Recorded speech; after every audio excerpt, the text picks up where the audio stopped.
Hey, Daniel J. Lewis. Great to have you on the show. Thank you, Carrie. It's great to talk with you. Yeah, well, I appreciate it. As we discussed before we came on air, I've been doing some episodes here and there talking with people about how they monetize their podcasts. And you're one of those people that came to mind when I started thinking about people who have done things because their podcast gave them the platform to do it rather than using the actual podcast itself to generate income, though I know you've done that as well. So I'd love to start out just kind of thinking through where you're at right now. If you could describe for us what types of monetization you have going that have stemmed from your podcasting efforts, and then maybe give us a snapshot of just all that kind of stuff, and we'll go back and kind of unpack how you got there in a moment. Yeah, business has definitely changed over the last 10 years for me, 10 plus years that I've been doing this full time. So presently, my only podcast that I have is the Audacity podcast. It's been on hiatus for a while, but I'm bringing it back and working on making that consistent. Life has changed. I'm a full-time single daddy, so life is very crazy at times. Yeah. I know my little boy will be going into school soon, so that will help, and I'll be getting some episodes out about of that podcast as well soon. So that's the main marketing aspect and branding aspect, and that's how I've built my reputation and built an audience is through that podcast. Yeah. I've had others, but that's the one that still I would say this is my podcast that I still host. Then the business is actually primarily through a software service that I provide called My Podcast Reviews that helps people get more podcast ratings and reviews, as well as sends them to them automatically so that you don't have to go checking all of those places yourself and don't have to waste time doing that. And nearly 1,400 clicks every day checking all of those places. We do that for the podcaster, automated, send them those notifications. That's the primary product or service that I sell now. And then affiliates are still a big part of my business for me. Yeah, that's really interesting. I'll definitely want to dig into that. So describe for us a little bit of how My Podcast Reviews works. I assume it's pulling from APIs, various places and that sort of thing, because you've got some programming experience in your background. So tell us a little bit about that. So when you put your podcast into Apple Podcasts, let's just look at that one at first. It automatically goes into 175 or up to 175 different countries because Apple has a different catalog for 175 different countries. Yeah. Some countries, like China, block almost everything. Some countries block only explicit content. Some countries, there are other certain deals, but generally you could be in up to 175 different countries. In Apple Podcasts, it's not possible for you to switch countries to see your podcast in one of those other catalogs. And every catalog has its own ratings, reviews, and ranking for your podcast. So your podcast could be very differently positioned in a different catalog, and you wouldn't even know it, and you can't really go check. Now, Apple does finally, as of 2021, they finally provide a way that you can manually switch in the Podcast Connect account to check all of your podcast reviews in those different countries. But the thing is, you've got to do that for 175 different countries. Yeah. And if you want to check multiple times a day, multiply the 175 clicks plus how many clicks it takes to get there, all of that.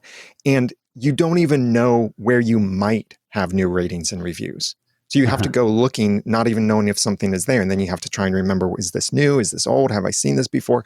So we make all of that much simpler by checking all of that for you and emailing new ratings and reviews to you, as well as providing new tools to help you get more ratings, reviews, and followers for your podcast. Like we give you a landing page, lovethepodcast.com, and then you get to customize what comes after the slash for that. So my page is lovethepodcast.com/audacity, and that's a page you would give your audience to get more ratings and reviews. And it's very speakable too. So I can very easily say, if you love the podcast, then visit lovethepodcast.com/audacity to give me a 5-star rating and review. We also do a similar thing called followthepodcast.com, which instead of focusing on getting more ratings and reviews, helps you get more followers for your podcast. So again, very speakable.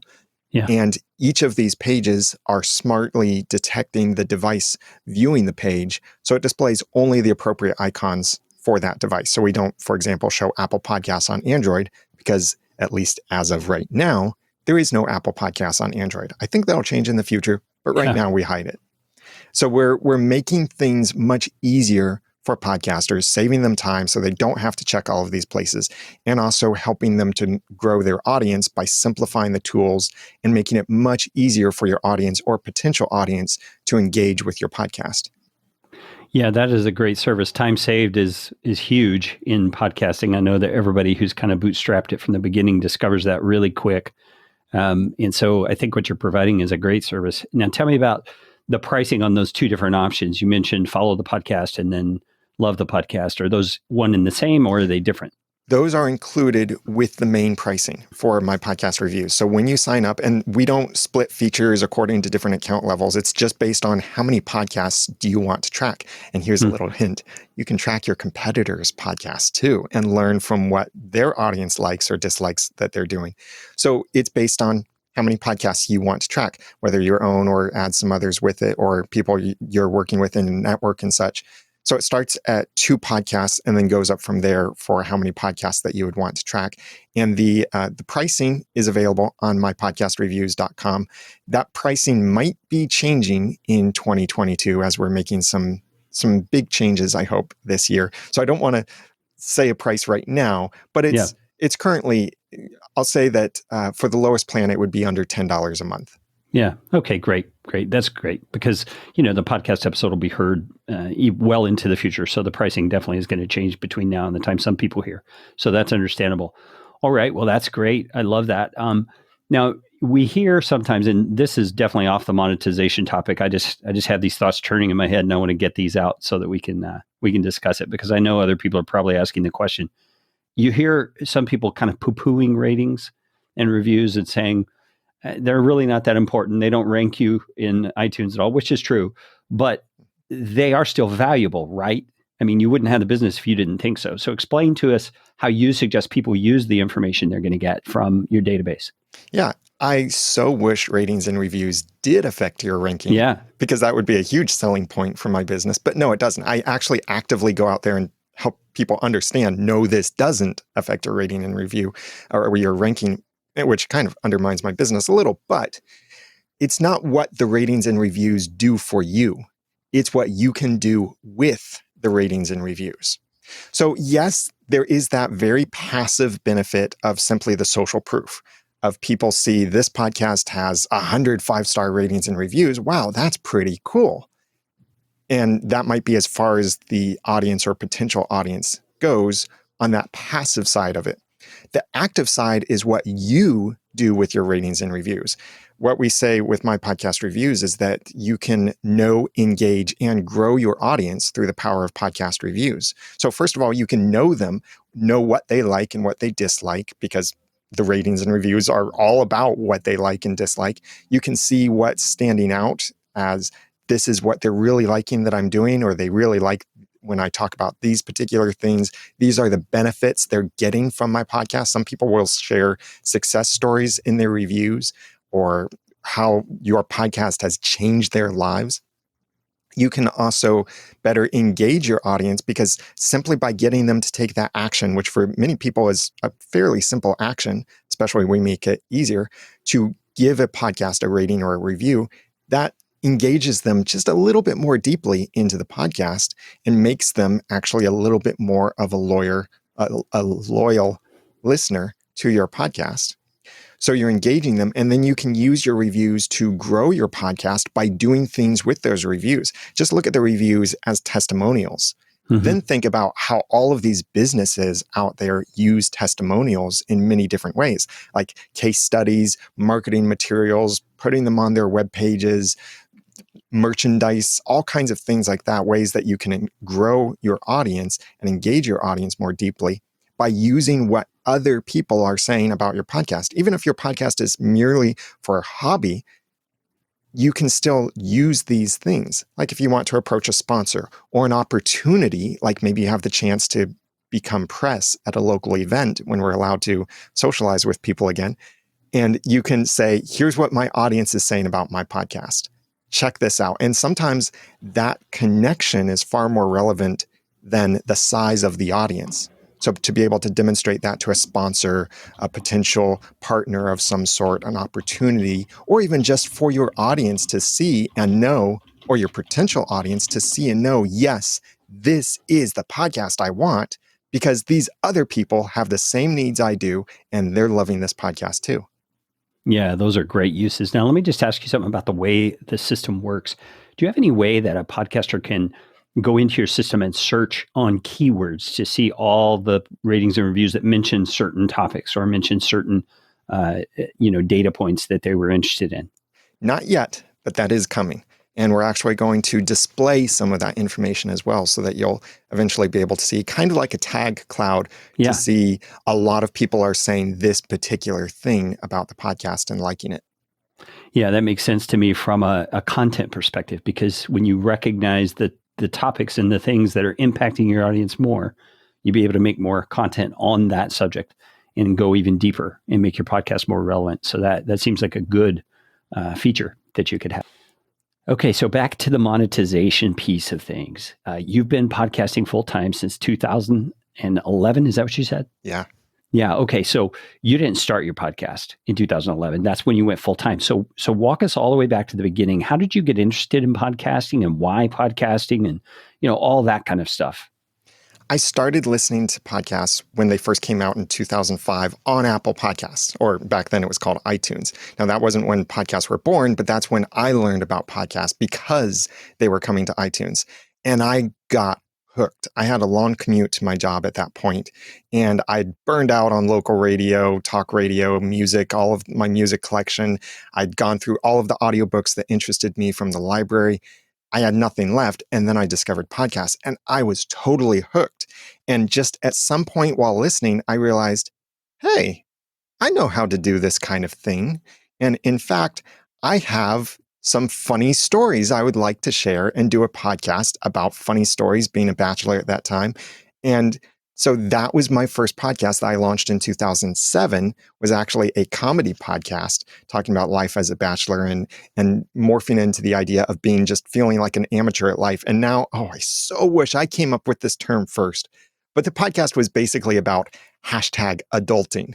That's what it was. Yeah. Oh man, I missed out on coming up with that term. But so that was the first podcast in 2007. And I really struggled with that first podcast to make it consistent and get episodes out on in any kind of predictable schedule. It took 2 years to get 9 episodes out. And at that point, after 2 years, I just thought, this is ridiculous. This is a pod fade in progress. I need to change some things. So I changed up the way I did the podcast. I changed my expectations. I changed the audience's expectations. And I got serious about the podcast and started doing it weekly, even live streaming it for accountability. And along the way, started to really dig into more how to make this work and how to grow it. And then come 2010, I was already listening to several other podcasts about podcasting. Actually, there weren't several other, there were a couple other ones that I knew of at that time. Dave Jackson and a few others. Yeah. Dave Jackson and Cliff Ravenscraft and Ray Ortega started right around that time as well. Right. And I loved the information I was receiving, but in my mind, I kept thinking, but you're missing this point, or, but you didn't mention this thing, or you almost never talk about Audacity. You just say, oh, you can do that in Audacity too. Why not tell me how to do it in Audacity instead of whatever your software is?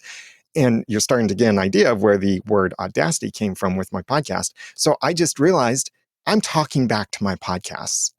I should start my own podcast about podcasting just because I felt like I had something to say. I come from a professional speaking background and a media and production and design background. So I'm very familiar with how to create something that looks and communicates well. And I wanted to communicate some of that education and experience to my audience and just adding an additional perspective. Not that I thought that the others were wrong and I needed to come in and correct them, although I think I did have some of that kind of arrogance when I first started. Yeah, I think we all do. Oh yeah, for sure. And I really, though, just wanted to add value to the space.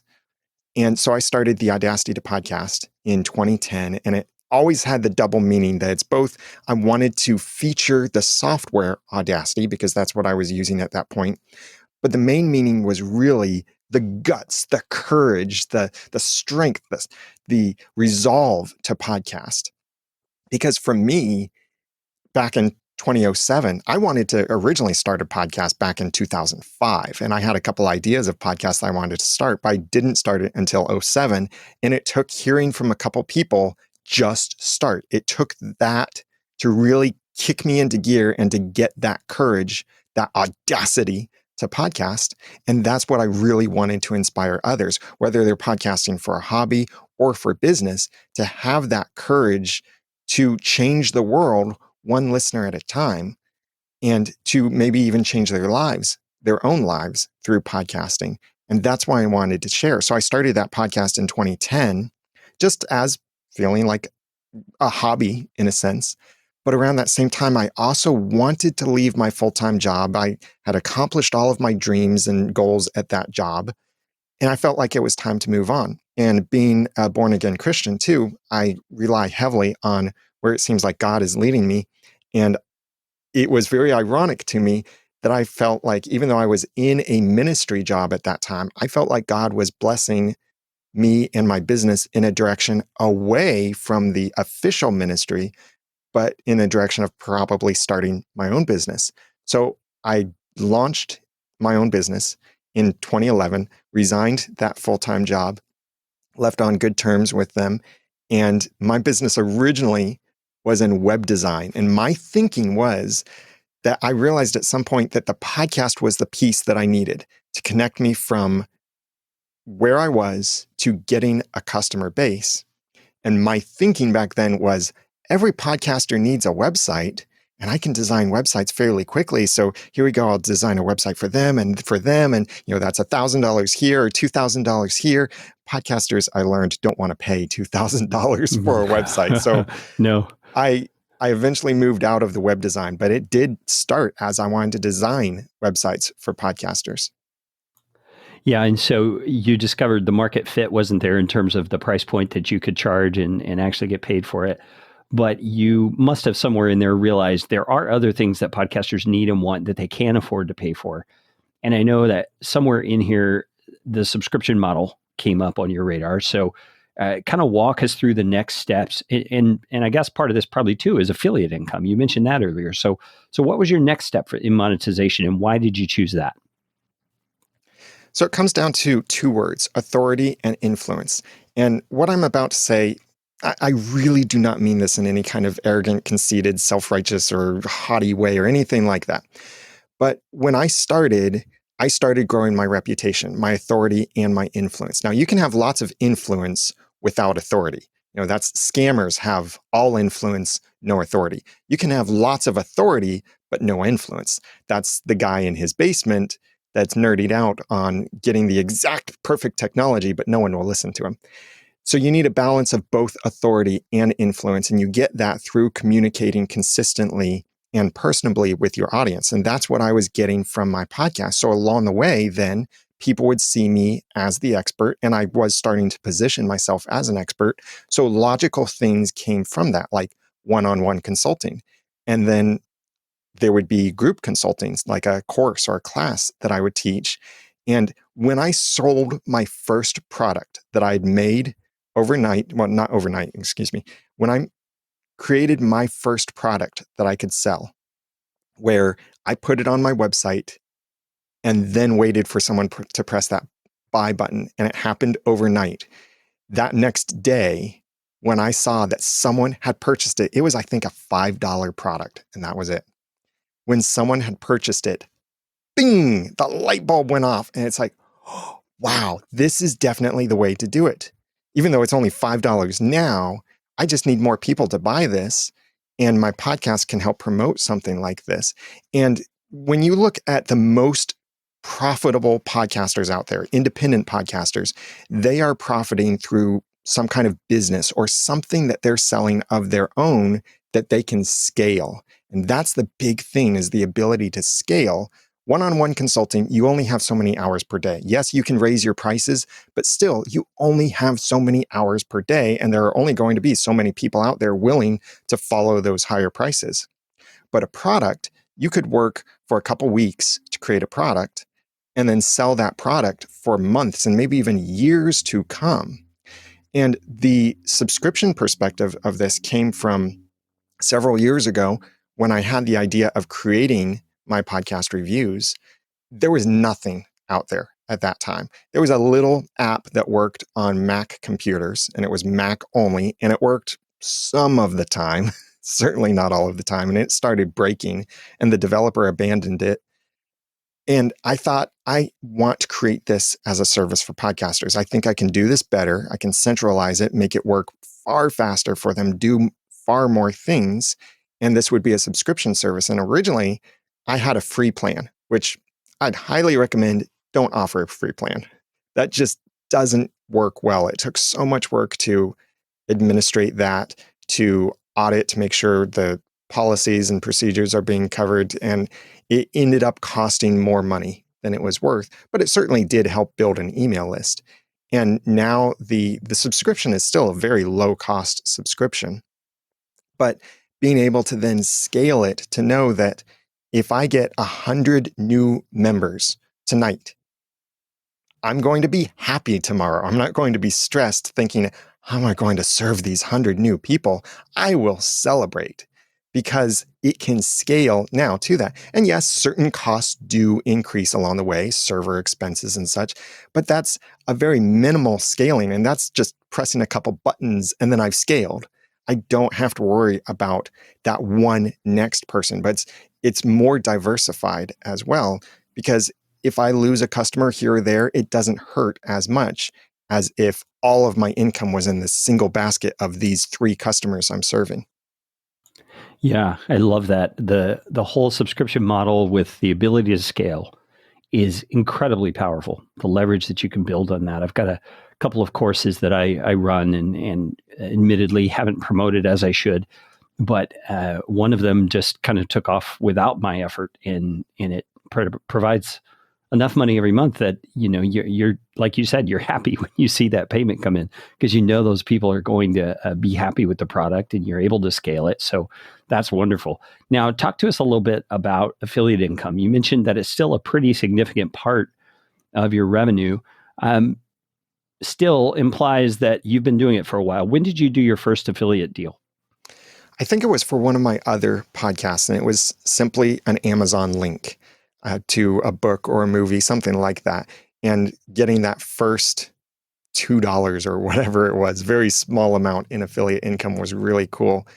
But especially having a niche podcast, there are much better opportunities than like recommending just something generic out there. Because as podcasters, we talk about certain things, especially as we're podcasting about podcasting.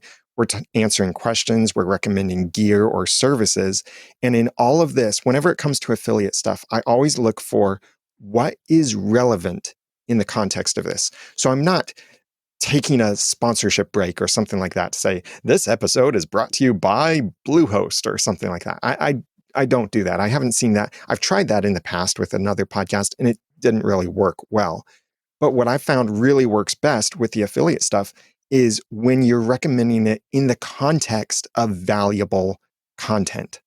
So if you're talking about microphones, and then when you say, the microphone I like the best is this, and then you mention an affiliate link that you have, and make sure, by the way, that you're following your local regulations for how you're supposed to disclose your affiliate relationship. But when you provide that recommendation, that specific recommendation, and a link where they can purchase it, I think they're far more likely to purchase through that. Or I've seen they definitely are far more likely to purchase through that than to click on a banner ad on your site or to listen to a sponsorship ad, like a 30-second ad in your podcast, because you are convincing them already of the product as you're talking about it, or maybe you have the opportunity to convince them of it.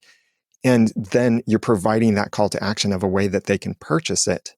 And that has been huge because there are lots of things that I talk about. Podcasters need tools and they have all of these questions, and there might be a tool or a solution out there that solves that thing that they're running into. And if you can provide that, it goes back to what I said earlier, authority and influence. If you have the authority that they trust your recommendations and the influence that they will take action on those recommendations, then when you recommend quality products or services, they'll be far more likely to buy and appreciate you for that because you've pointed them in the right direction for something that they like and appreciate. Yeah, that is great. And I think the 2 points you've just made, the one about the scaling and the recurring revenue, and then the affiliate, kind of merge into a beautiful thing if you really take the time to think it through. I have some affiliate relationships with recurring subscription model businesses, and I get a certain percentage of every month's payment that people who sign up through my link make. And so I sell them once and it just continues month after month, building and building and building as more and more people buy through my link. And so podcasters who can think that through and do exactly what Daniel just said, where you're making it relevant to the topic you're already talking about and doing it in a very natural way, but can have recurring revenue at the same time, that's just a win-win for you and for the advertiser because they are getting their business scaled at the same time through your efforts. Now, there's also, this is just another little tip for the audience. There's also some plans that are recurring but don't pay very much, like 1% of the revenue that you generate. That's not a whole lot, but there are others that'll give you 30, 40, 50%. Just depends on what it is. So look into the terms. Don't just go out there and sign up for every affiliate. Pick ones that fit your audience, fit your topics, and actually will be worth your while to promote. And I think you'll be able to find that affiliate income is a real doable thing. Think about also, what would you be talking about anyway?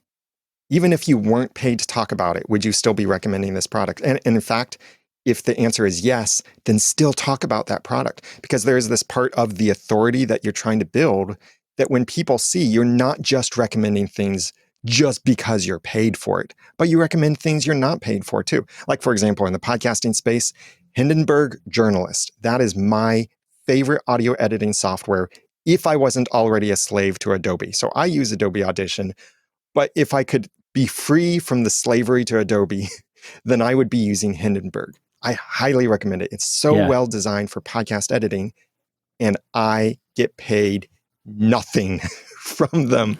I keep asking them for an affiliate program. Yeah. I keep recommending the software. I'd love to be compensated for the recommendations, but I recommend it anyway. Yeah. And that kind of thing, I think, speaks loudly to your audience of your authority and your reputation when you recommend quality things, even though you're not being paid for it. So that when you do recommend something and you let them know, I do get paid if you purchase through my link, remind them, but I only recommend products I truly believe in, regardless of earnings. And if you can demonstrate that through your past reputation, they will trust you more and maybe be more likely to purchase that thing too, because then they know he wouldn't be recommending this or she wouldn't be talking about this unless she truly believed in it. Yeah, that is great. I love that. I know that it's proven true in my experience as well.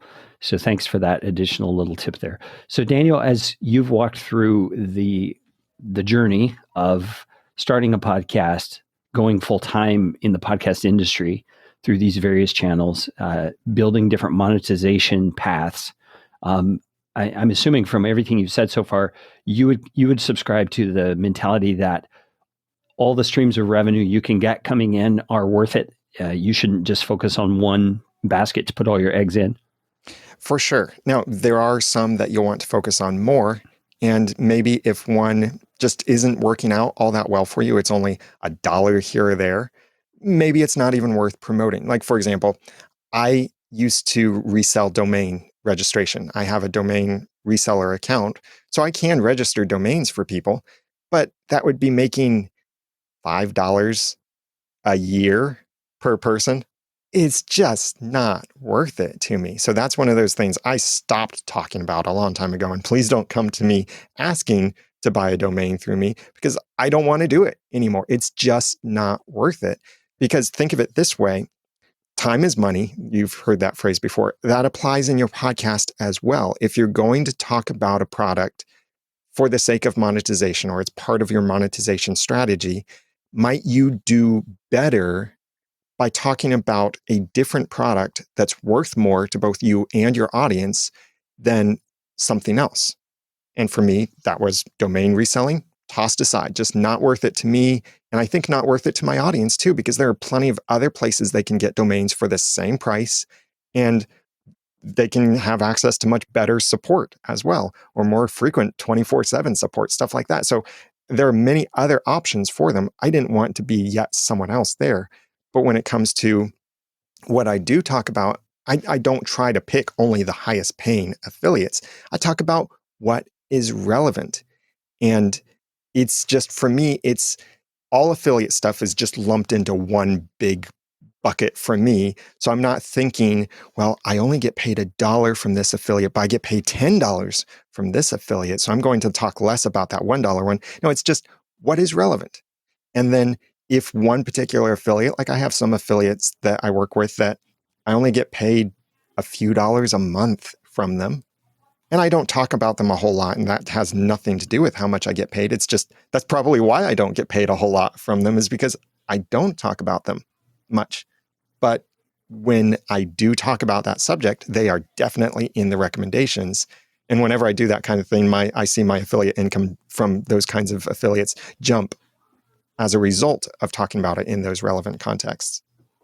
Yeah, I have seen the same thing in my experience. And I have found also that if you can think through different places, different platforms where you can put that affiliate relationship to work for you in an ongoing way, it's beneficial as well. For example, I've done videos demonstrating something I'm an affiliate for, put those on YouTube and just leave them there with the mention of the affiliate link disclosed in the description, all of that sort of stuff. And those things generate ongoing leads and ongoing opportunities to build that affiliate income. And it was, even if it's a low dollar amount, it's a one-time effort to make the video and put it on YouTube, and it continues to pay me over time. So if I get $5 per one, but that happens 12 times during the year, and I put the video on 2 years ago, it's like I'm doing nothing for that income. So, and you're still providing value to your audience too, because your audience might have questions. Well, what does that tool look like? How does that tool work? What does he or she like or dislike about that tool? You might be answering that question. And by that answer, they may decide, I'm not going to purchase that, but I do want to purchase this other one that they recommend instead, because I like how they showed me these things. Yeah, exactly. I can't tell you how many times I've been on a website and I'm very interested in the product, but the website itself, the company's website, doesn't show me very clearly what the product does and how to use it. So I'll go to YouTube and I'll find videos on it, and they either convince me or don't convince me more than the website did. And if they've got an affiliate link, I'll buy it through their link because I appreciate that they showed me what I wanted to know. So you're dead on with that. Daniel, what else have you done in terms of monetization that I haven't covered so far?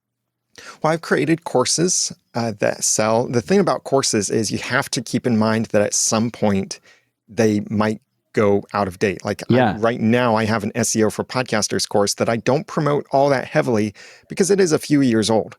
And there is some information in there that desperately needs to be changed, but I will be updating that very soon. And I have a WordPress plugin that also I sell. That is a subscription-based thing where you purchase the plugin, you get free updates, or you get the updates for as long as you maintain your subscription. And that's really nice too. I started that just because I wanted to fill a need that I saw that podcasters had. And now it's an okay part of my business too. And it's fun to be able to provide that. And I'm a customer of my own products and services too. And there are the opportunities for things like group coaching or individual coaching. Just for me right now, I know now my strengths and weaknesses for what I'm good at and what I'm not good at in business. And being transparent here, I've learned, especially through the web design stuff, that I'm not very good with follow through. If I'm assigned a project from a client and I have to go and do that project and then bring it back to them, I'm not good at that. I don't have the discipline in the right areas to be able to do that. And that's how I lost my last web design client I ever had. Was going to be hugely profitable. It was one of those clients where I really did not want to do the project. So I overbid on the price, and darn it, they accepted the price without any kind of negotiation. Foiled again. Yeah. And I thought, well, okay, I don't want to do this, but I'm going to get paid a whole lot to do this. They ended up firing me because I just was not being diligent enough in the communication. But when they fired me, I felt so relieved. And that's when I realized I can't do this anymore. This is not my strength. I'm better at making a product an individual product or something like that, and then selling it to hundreds or thousands of people than trying to serve one particular company. And even now that my schedule, being a full-time daddy, my schedule is very limited. I know as well, like for one-on-one consulting, even though I might be able to charge hundreds of dollars for a certain amount of time, sometimes it's just, I don't want to do that. I'd rather work on this other thing to improve my podcast reviews or something like that. I'd rather do that than sit down for an hour or a couple hours helping one person. Now, there are times when I still do that, but it's just a matter of where would I rather focus my energy? And I think for anyone trying to build a business around podcasting or around whatever their podcast is about, you have to have stepping stones along the way. Like even just with my consulting work, when I first started one-on-one consulting, I was charging, I think, $50 an hour. And this is not at all to brag or show off or anything like that. But the last consulting client I did, whenever that was, I don't remember, was $350 for an hour of consulting. And that was earned and that was stepped up to. That if I started that young guy when I first started the Audacity to Podcast and I said, my consulting rate is $350, everyone would be like, who's this guy? I'm never working with him. He's just looking out for money. That was earned through the authority and influence over years of helping people and the experience that comes along with helping people too, so that the next person I help can be better. The same thing with products and services is the next one that you create will be better than the last one. Yeah, I appreciate that. There's just so much there that you shared that's wise for people who are maybe just getting into podcasting and trying to figure out, should I monetize? How am I going to monetize? A lot of it is just trial and error, and you figure things out as you go along. And I love how your story illustrates that. The WordPress plugin, I remember when I saw that come out, I thought, oh, that's a masterful idea. It really meets the needs of a lot of people. And now what you're doing with my podcast reviews, I think it's brilliant. Daniel, what would be your advice to someone who is maybe at those beginning stages of their podcast, but they know it's something they love, it's something they're going to continue to do, and they have a view toward monetizing eventually, but they're just not sure? What would it be and how would I do that? What would be your advice at that stage? I think without getting like all woo-hoo and stuff, I think you have to think about what is the dream that you want to live. I'm not going to try and sell you the dream in that sense, but I do want you to think, what is it that you actually want to do? Do you want to be running your own business full time? If so, then you want to look at a particular direction. Or is it just you want to have your podcast as a hobby and you'd like it to bring in some extra income? Well, that's a different direction.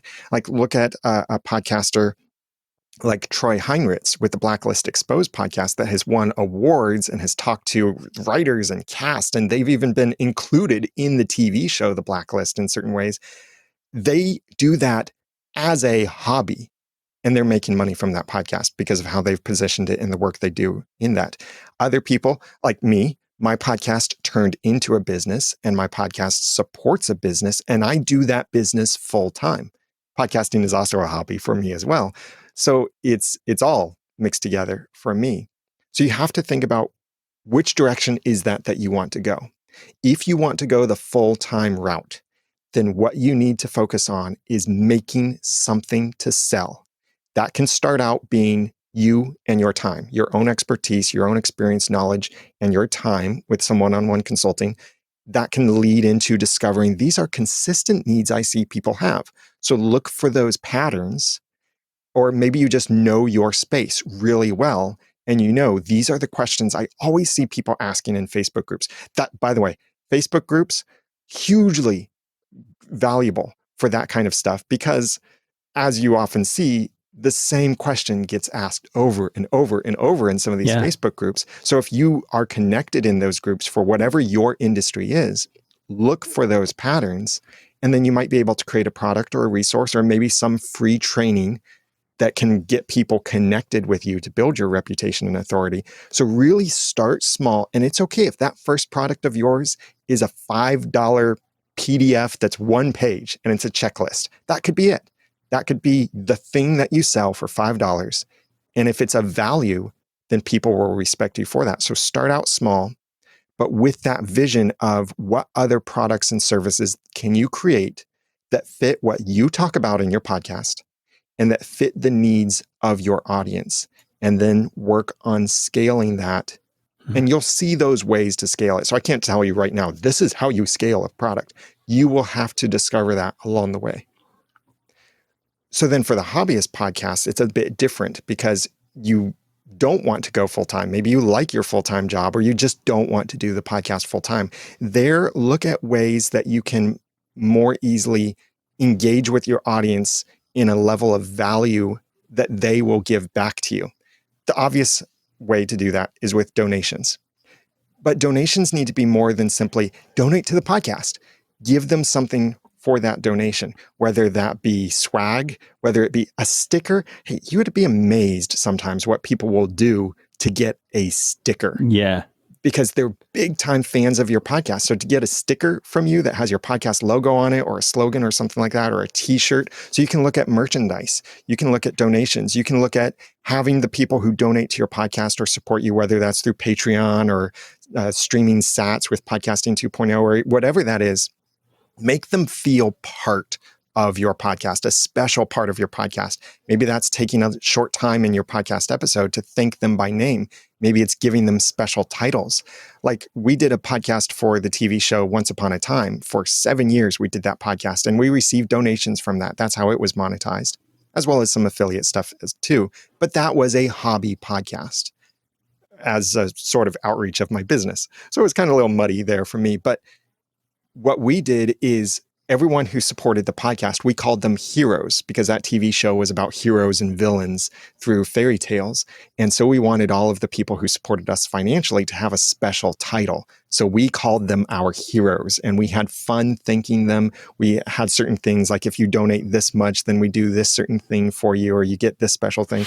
And that was even before we had stickers. Actually, we never had stickers or t-shirts for that podcast, but it was helping them to feel like they belonged. They were part of something by giving value back to the podcast. I like the way that Adam Curry, the co-founder of podcasting, talks about this. He says it's value for value. You as the podcaster are giving value to your audience. What kind of value do they see in that? And how can they express that back to you? Like think about when they go to a movie and they sit down for 2 hours, something, they get popcorn and drinks, which by the time you're finished with that, you're at $50 or $100 for you and someone with you. Well, how long are they listening to your podcast? And how many episodes are you providing? What kind of change are you making in their lives? And how much do they value that? And how much can they afford to attribute value to that and give that back to you in some way through either donations, which I really recommend something like that, a Patreon model, donation model, something where they get that belonging sense and maybe get some bonus content too.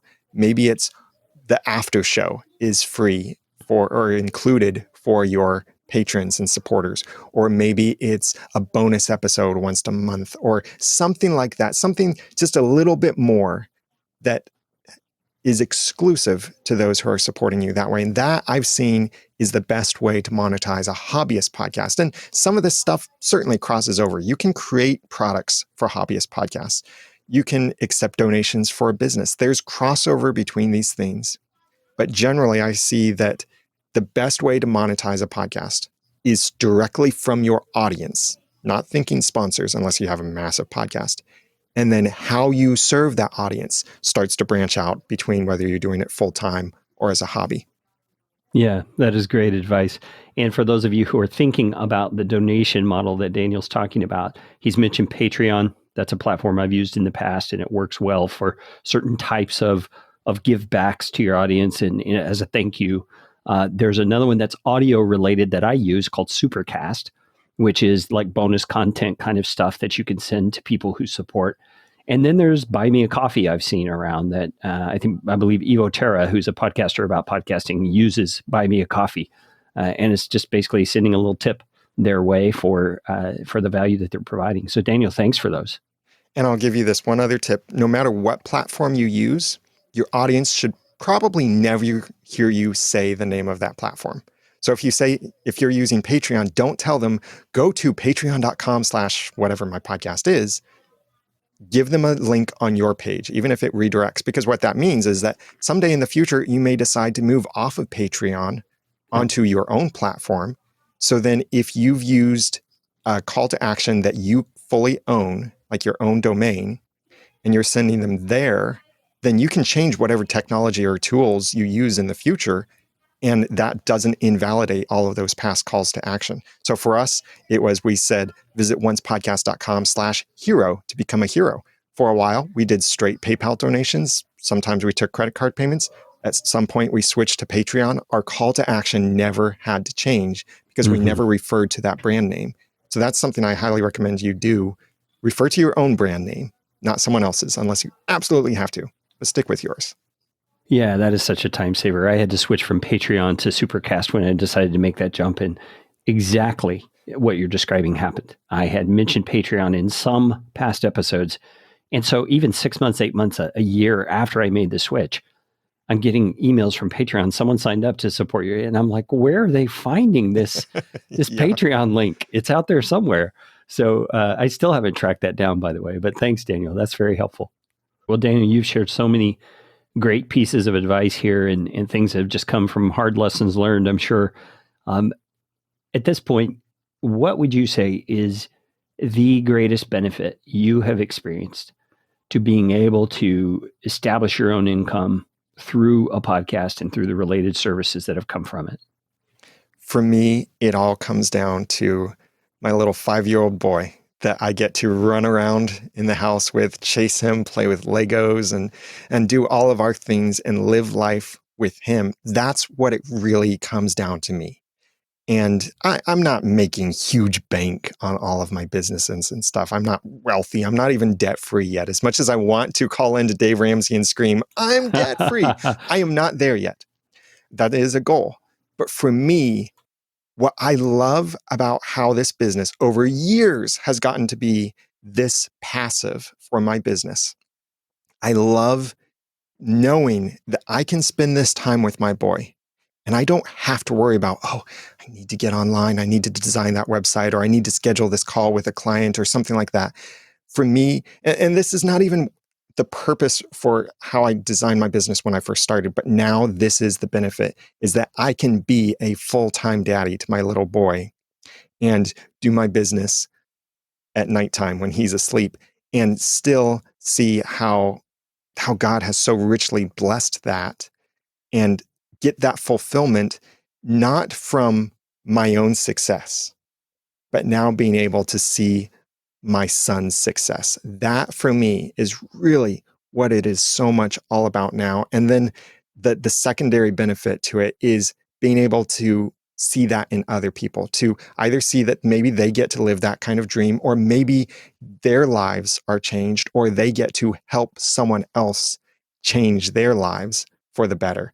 And I'd say with podcasting, I think that anyone can change the world. And podcasting is the best way to share a message to change the world. And you might change the world for one person. And that's what I want to inspire other people to do. And so those are the two-sided benefits and reasons for my business's existence. Yeah, and many people don't appreciate what you just said there enough, because really, when it's all said and done and life is over, the only things we're going to take with us are relationships. Yeah. The only, the money doesn't go, the car doesn't go, none of it goes, but our relationships can go with us into eternity. And that is just a wonderful investment that you're making there, Daniel. That's the biggest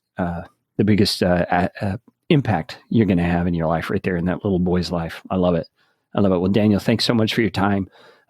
Where can people find you to find out? Let's just start with in two ways. We got mypodcastreviews.com, correct? Yes. All right. So you can find the product there, sign up there. I'm sure Daniel's got good demos on the site, and, go to YouTube and find people using it and see what they say about it. And then also, how could they just reach out to you personally if they have questions? Yeah, I'm on most social networks as the Daniel J. Lewis, and that's the letter J in the middle. Or you can contact me through my main website, theaudacitytopodcast.com. And I'll mention a side thing. in case Kerry joins the affiliate program for my podcast reviews, join through his affiliate link so that he can get some of that income. It's not a whole lot, but I'm sure he would appreciate the support. Yeah, I do appreciate that. Thank you, Daniel. I have seen my podcast reviews for a long time, and I've always thought, man, that is such a great idea. But I have just had so many things on the front burner that I've just never got around to looking at it seriously. So after talking to you today, I've got all these bells going off in my head of ideas how to use that. So I would love to go check it out, and I'll probably have an account signed up within the week. So appreciate it, Daniel, so much. Yeah, you are very welcome. Thank you, Kerry.